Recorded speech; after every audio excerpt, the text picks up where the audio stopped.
Opa, boa tarde, boa noite, bom dia, não sei a hora que você está me ouvindo. Então eu estou aqui hoje para fazer uma nova abordagem. E está existindo aí uma grande polêmica sobre a questão da régua do Rio Doce. A régua está dando 3,80 e está entrando água na Ilha dos Araújos. E o pessoal, opa, por que entrou água? Outrora só entrava água com 4,10, agora está entrando com 3,80. Por que disso? Então eu vou explicar para vocês por que entrou água na ilha com essa cota de 3,80 do SAI. E essa cota é fixa. E o nível do rio não muda. Um lado da ilha é igual ao outro lado da ilha, porque a gravidade não deixa o rio estar alto num lugar e baixo no outro, não. Vou mostrar para vocês como o protótipo que eu fiz aqui é muito rudimentar o protótipo, mas vai dar uma ideia boa para vocês. Vocês vão ver aqui, nesse protótipo, o que ocorre com o rio. Entendeu? Nessa situação toda. E depois eu vou falar para vocês como eliminar de uma vez todas essa questão de enchente nos bairros Santa Rita, no São Paulo, na Ilha dos Araújos, no São Tarcísio, no São Pedro. Como eliminar de uma vez por todas isso aí? Vou falar de experiências que eu tive no passado aqui sobre isso. Agora, gente, antes de começar também, eu gostaria de cumprimentar o prefeito André, que é um amigo que eu tenho, é um prefeito que está mudando a cara da nossa cidade, e cumprimentá-lo pela forma com que ele agiu nessas enchentes, né? Não houve nenhuma vítima, os caminhões, os carros, desculpa, de som, já estavam aí noticiando que a água ia chegar, todo mundo foi avisado, a Defesa Civil de Governador Valadares é excepcional, funciona, e não tivemos problemas. Então passamos pela enchente, eu já passei por 3 enchentes, a enchente de 79, de 85 quando a ponte da ilha quebrou, e passei pela enchente de 97. Então eu digo para vocês que é um momento de muita aflição, um momento de aborrecimento, mas a minha experiência é que depois dessas dores todas, vem a bonança, porque é um momento que traz muita irmandade, a gente conhece o vizinho, a gente ajuda muito um ao outro. Então nesse momento agora, vamos limpar a casa, limpar as casas. Eu aconselho não limpá-las totalmente, esperar ver se vai ter outra enchente agora em fevereiro, pode ser que tenha, pode ser que não tenha. Depois que definir que não vai ter outra enchente, aí pinta a casa, compra móveis novos e a vida continua. Daqui 3 meses, praticamente a gente esquece disso aí. Mas vamos continuar trabalhando na ideia de minimizar esses efeitos aqui na nossa cidade. Então o meu primeiro vídeo aí, nesse rio, isso é uma simulação. Então, nós fizemos esse protótipo para a gente poder ter uma ideia bem parecido com do que ocorre no rio. Vocês estão vendo um tijolo aí? Esse tijolo aí, eu estou simulando com ele a barragem de Baguari, né? É só uma simulação para vocês poderem entender, porque ele vai mexer com o fluxo de água. Lá eu coloquei uma régua lá, essa régua ali, eu vou medir o nível da água. Os dois lados, o nível tem que ser o mesmo. A água, a lei da gravidade não faz a água tem que estar sempre nivelada. Ela pode estar desnivelada desse ponto para cá dessa régua e daí alguns metros para lá. No rio, pode estar desnivelada. 500 metros para cá, 500 metros para lá, o rio está descendo, por isso que a água cai. Aí tem um desnível. Fora disso, não tem desnível. Dentro aqui da régua aqui, não vai ter desnível. Era 3,80, era 3,80. Oi, se é 3,80, por que entrou água? Então, isso é que eu vou explicar para vocês o que ocorreu. Veja ali, ali está dando 23,5, 23,5. Depois nós vamos mostrar depois que nós vamos fazer aqui um assoreamento, eu vou mostrar para vocês que vai continuar 23,5, porque o volume de água é o mesmo, não aumenta o volume de água, aumenta o volume de água quando vem mais cheias. O rio chove muito e essa chuva excessiva aumenta o nível do rio. Então aqui o rio está numa constante aqui, a água, o volume é o mesmo, está marcando 3,80, mas o que ocorreu com o Rio Doce? Que a água entrou. O que ocorreu? Então, nós vamos procurar mostrar para vocês aqui. Passei o primeiro vídeo está aí, e vou agora passar o segundo vídeo para vocês. Ok? Vamos ver o segundo vídeo. Veja vocês que nesse vídeo aqui, a água continua correndo com essa mangueira aí, numa água constante, o volume é constante. Aqui eu já fiz o assoreamento do rio. Veja vocês que o rio está assoreado, e ele, ao assorear o rio, o que ocorre? O rio aumenta a superfície, ou seja, diminuiu a profundidade por causa do assoreamento. O assoreamento se dá com areia. Então, ao subir, aumenta a superfície do rio. Ela precisa de mais área para correr, porque não tem mais a canaleta dele, aquela canaleta profunda dele. Então, como subiu por causa de assoreamento, ele vai esticar nas laterais. Veja lá como que o rio espichou nas laterais. Veja como é que a calha do rio aumentou. A calha aumenta e com isso, obviamente, o nível vai continuar o mesmo. Estão medindo aí, ó, o nível continua 23,5, o mesmo nível, de um lado e do outro rio. Não mudou. O que mudou foi a superfície do rio. Ela ficou mais larga. E por ela ficar mais larga, ela procura outros lugares. Então, esta é a razão de ter aparecido água com 3,80. O nível continua o mesmo, 3,80, mas apareceu essa água aí na ilha, em locais que não foram outrora. Por quê? Porque aumentou a superfície. A água, o volume da água é constante. Se você colocar água numa bacia, pela metade, você vai colocar areia dentro da bacia, aquela água vai subir, pode até derramar, mas é uma água, é um volume único de água. Aqui não. Aqui o volume de água é o mesmo. Como ele é o mesmo, sempre vai estar no mesmo nível. Só aumenta o nível se houver mais chuvas nas nascentes dos rios. Só assim que aumentaria o nível. Então, aí nós estamos vendo que os dois lados do rio, em volta da ilha, um do lado ou do outro, tanto faz, está no mesmo nível. Isso é lei da gravidade. Não tem jeito de fugir da gravidade, não. Ok? Então, vamos passar o outro vídeo agora. O rio está assoreado, tem ali o tijolo que marca a barragem, como se fosse a barragem de Baguari. O que ocorre? Essa barragem, ao ser construída, ela foi construída em 2009, houve enchente em 2012, e desde 2012 até hoje não havia nenhum volume alto de chuva. Então, olha aí, nós estamos assoreando aí, jogando, olha para você ver, argila. Jogando argila. A argila, que é a espécie que faz uma lama, ela vai embora, ela deixa, olha para vocês verem aí, ela deixa a cor do rio meio amarelada. Eu vivi na ilha muitos anos, toda vez que tinha chuvas, que o rio enchia, o rio trazia essa argila e ficava de cor amarelada. Então, olha o que ocorreu. Então, a lama, a argila é a partícula mais fina que tem. Tem a areia, depois o silt, depois a argila. A argila é tão fina que quando a gente quer descobrir vazamento numa laje, a gente faz uma lama de argila e põe que ela entra na fissura e aparece aqui embaixo onde está vazando. De tão fina que é a argila e faz aquela lama que o carro desliza igual na manteiga derretida. Então, nós colocamos a argila, agora nós estamos colocando a areia. A areia, como ela tem uma granulometria maior do que a argila, vejam vocês, ela vai depositando no fundo do rio a areia. Ou seja, ela vai só depositando. Como foi feita a barragem de Baguari, a barragem diminuiu a velocidade do rio após a barragem. E ao diminuir, o que ocorre? Ao diminuir a barragem, o rio vai ficando depositando mais sedimentos, mais areia no fundo do rio, isso vai assoreando o rio. Então houve um assoreamento do Rio Doce por causa da barragem. Mas a barragem é um bem comum da sociedade, ela nos traz energia elétrica. Então nós não temos nada para dizer contra a barragem. Então a barragem é maravilhosa, né? Então ela traz energia elétrica, ela é muito boa, só que ela provocou isso, ela provocou a lentidão do rio. Vejam vocês, tiram a barragem, olha como é que a água sai correndo. Veja o vídeo, ó. A água começa a entrar com muito mais velocidade. Tirou a barragem.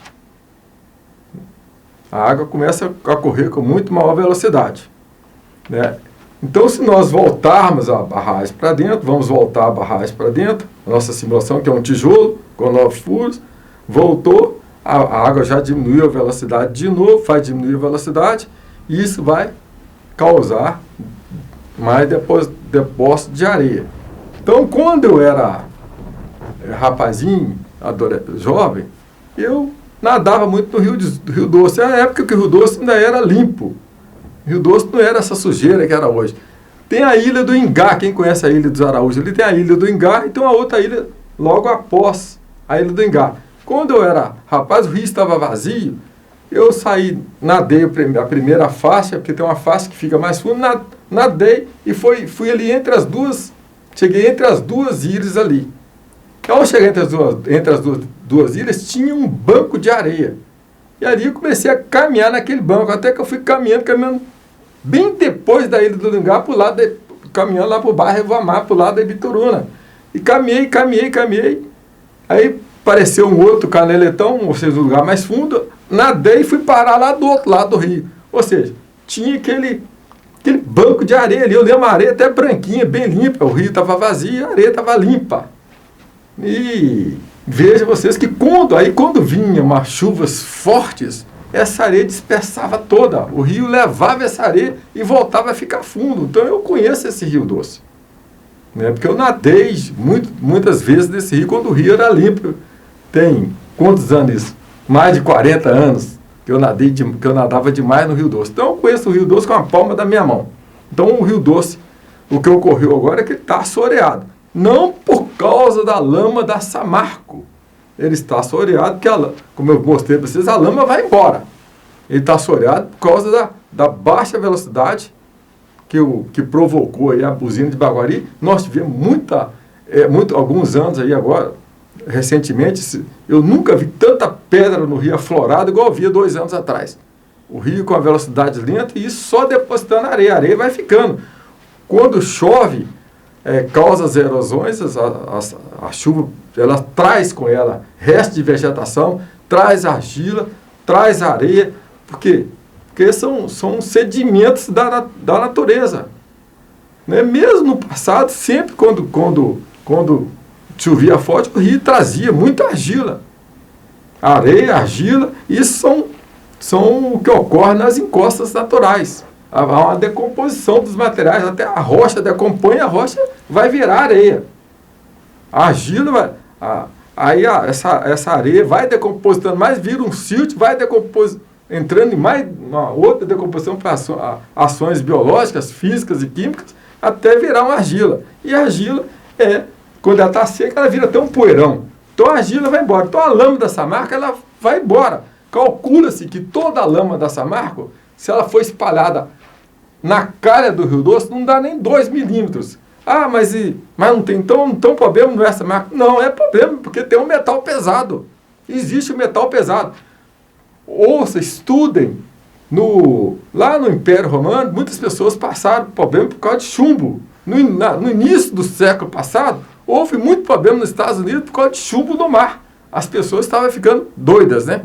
Por causa de chumbo. Então, o metal pesado é ruim. Então, com essa enchente que deu agora, obviamente que mexeu mais com essa lama da Samarco aí e trouxe mais questões dessa lama até para dentro das casas da gente. Então, nem tem que preocupar assim em beber água, ver como é que está o nível desse metal pesado dentro do Rio Doce. Essa preocupação tem que ser tomada sim. Então, continuando a falar o aspecto da lama da Samarco, essa lama, obviamente, ela ficou retida no rio aí, atrás dessas barragens aí, até na própria Samarco, ao longo do rio, ela ficou retida em muitos locais. Como vê enchente, agora a enchente faz uma movimentação, uma pressão de água muito mais forte, muito impacto nessa lama, obviamente que removeu isso tudo, removeu, virou essa lama, e essa lama voltou de novo. Por isso que está aparecendo essa lama diferente nas casas. Não é aquela lama de outrora, todo mundo está falando. Então a lama, mas ela vai embora, não é ela que assoreia o rio. Mas, volto a dizer, temos que preocupar sim com essa lama na questão dos metais pesados. Mas ela vai embora. Cada vez, com essa enchente agora, deu uma limpeza muito boa no Rio Doce. Tem esse aspecto positivo. Com certeza, muita dessa lama foi embora definitivamente. Então, gente, eu formei em 1981 em engenharia. No último ano de engenharia, foi proposto pelos professores de concreto protendido, que nós fizéssemos um trabalho de concreto protendido. E ele passou o trabalho para calcular uma ponte em concreto protendido. Eu peguei o livro emprestado na biblioteca da escola, Jaime Mason, concreto protendido. Eu vou usar aquela expressão, comi o livro, devorei o livro do professor Jaime Mason. Eu não o conhecia, devorei o livro desse cidadão. Eu fiz o trabalho de concreto protendido, existia 2 turmas de engenharia de 35 alunos. Eu estudei demais, fiz esse trabalho e passei para as 2 turmas. Todo mundo passou, eu passei, todo mundo passou. Daí 2 anos, 1 ano e meio, eles me convidaram para lecionar engenharia na faculdade. Eu fiz um curso de especialização, pós-graduação no UFMG e vim lecionar na faculdade. Mas fruto já desses bons trabalhos que eu fazia como eu era aluno. Então eu fiz esse cálculo dessa ponte em concreto pretendido no último ano de engenharia, como um trabalho de graduação. Foi uma experiência muito boa. E desse professor Jaime Mason, olha o que ocorreu para frente. Em 1997, eu fui a um congresso de engenharia, um congresso sul-americano de engenharia estrutural. Chegando lá, em uma das palestras magnas, estava o Jaime Mason dando essa palestra. Esse Jaime Mason, ele é um engenheiro especialista, deu aulas até na Suíça, fora do Brasil. Ele fez vários portos do Brasil, pontes rodoferroviárias, muitas obras de arte no Brasil. Então, o homem tem esse livro de concreto e tem outro livro de concreto também na área de estruturas. Então, uma pessoa muito interessante. Ele deu essa palestra, eu lembro muito bem da palestra dele, uma coisa fantástica que ele disse. Estudei ciências físicas, estudei ciências químicas, estudei ciências matemáticas, estudei ciências humanísticas. De todas, as mais importantes são as ciências humanísticas, onde nós temos que preocupar com o nosso povo, com o bem-estar do nosso povo. Nós estamos falando de enchente de ciências humanísticas. Olha que coisa maravilhosa que esse cidadão falou, que eu nunca esqueci disso aí. Às vezes está tendo um problema numa comunidade, a pessoa fica preocupada muito com o que é certo fisicamente, quimicamente, estruturalmente falando, e esquece do poder do povo. Veja aquele negócio do Palace 2. O Palace 2. O Palace 2 caiu um prédio, morreram pessoas nesse dia, e tinha um outro prédio. Foram as pessoas lá, uns engenheiros lá, e disseram que o prédio não iria cair. Caiu uma laje lá no outro dia, o povo ficou comovido, foram lá e implodiram o prédio. Um dos engenheiros falou que jamais poderia ter feito isso, que o prédio era estável. Mas tinha a questão das ciências humanísticas. Então, tem coisas que a gente não pode ficar também perambulando no assunto. Né? Nós temos que ver o que é e procurar fazer as coisas certas. Então, esse Jaime Mason, quando acabou a palestra, olha o que ocorreu, eu encontrei com ele. Muito prazer, sou de Governador Valadares. Você é de Governador Valadares? Naquela terra quente que até o diabo corre de lá? Olha o que o cidadão falou comigo. Eu fiquei até constrangido, porque eu sou valadarense, eu adoro a nossa cidade. Para mim não tem cidade melhor do que a nossa. Eu até fiz um estudo inédito do clima. Vocês podem consultar no YouTube, Estudo Inédito do Clima, onde eu explico por que Governador Valadares é uma cidade muito quente. Mas o Jaime Mason, de qualquer forma, eu tratei muito bem. Ele fez essa piada comigo, né, valadarense. Até os próprios valadarenses fazem muito essas piadas. Porque que a nossa cidade é muito quente, que a gente frita ovo aqui, faz isso, faz aquilo. Mas aqui é o melhor lugar do mundo para se viver. Ouça a minha palestra lá. Então, passado mais um ano, houve, por parte de pessoas de Governador Valadares, de como acabar com as enchentes de Governador Valadares. Aí eu falei, eu conheço esse grande mestre, vamos trazê-lo aqui. Pagou essa passagem para esse cidadão, para o Jaime Mason, e eu o convidei para ficar hospedado na minha casa. Aí ele veio e ficou hospedado na minha casa, e ele sentiu o verdadeiro inferno que é Valadares. Porque eu coloquei ele num quarto lá, o ar-condicionado estava entupido, o ar-condicionado não funcionou a noite toda, ele brigou a noite toda com o calor aqui de Valadares. Mas nós rodamos a Ilha dos Arujos, fomos em outros lugares aqui, e ele disse o que nós deveríamos fazer para poder eliminar com as cheias. Obviamente que nós teríamos que desobstruir a passagem da água, fazendo explosões nessas pedras todas aí. Por isso que se nós fizermos um projeto bem feito, bem elaborado, em escala, usando os barcos que faz o sonar, né, das pedras, onde estão as pedras, onde estão as profundidades, a gente pode construir um protótipo maravilhoso. Não pode fazer esse desassoreamento do Rio Doce de qualquer forma. Do lado de cá da ilha, do lado de cá, ali do lado da ponte da Ilha dos Arujos, de jeito nenhum desassorear ali. Porque se desassorear ali, a água vai aumentar muito a velocidade e vai causar uma erosão profunda no bairro Santo Tarcísio. Então não pode. Então essa desobstrução tem que ser feita do outro lado do rio, tem que ser feita com muito critério, tem que ser feito um projeto bem elaborado. Obviamente que é uma coisa muito cara, mas se eu for fazer aqui uma ideia aqui uma ideia só de quanto vale de casas na ilha, 1 bilhão e meio só de casas na ilha.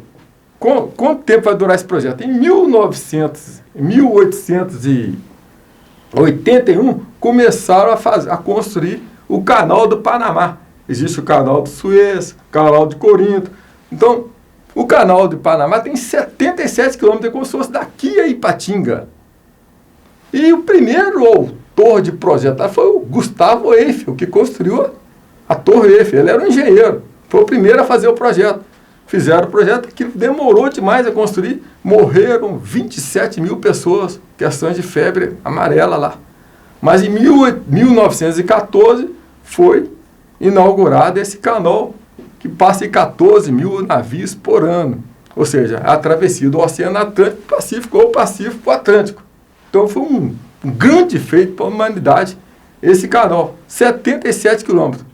Nosso canalzinho aqui é pequeno, mas obviamente tem que fazer um projeto. Era bom que fizesse um projeto, começa todo o pensamento pelo projeto.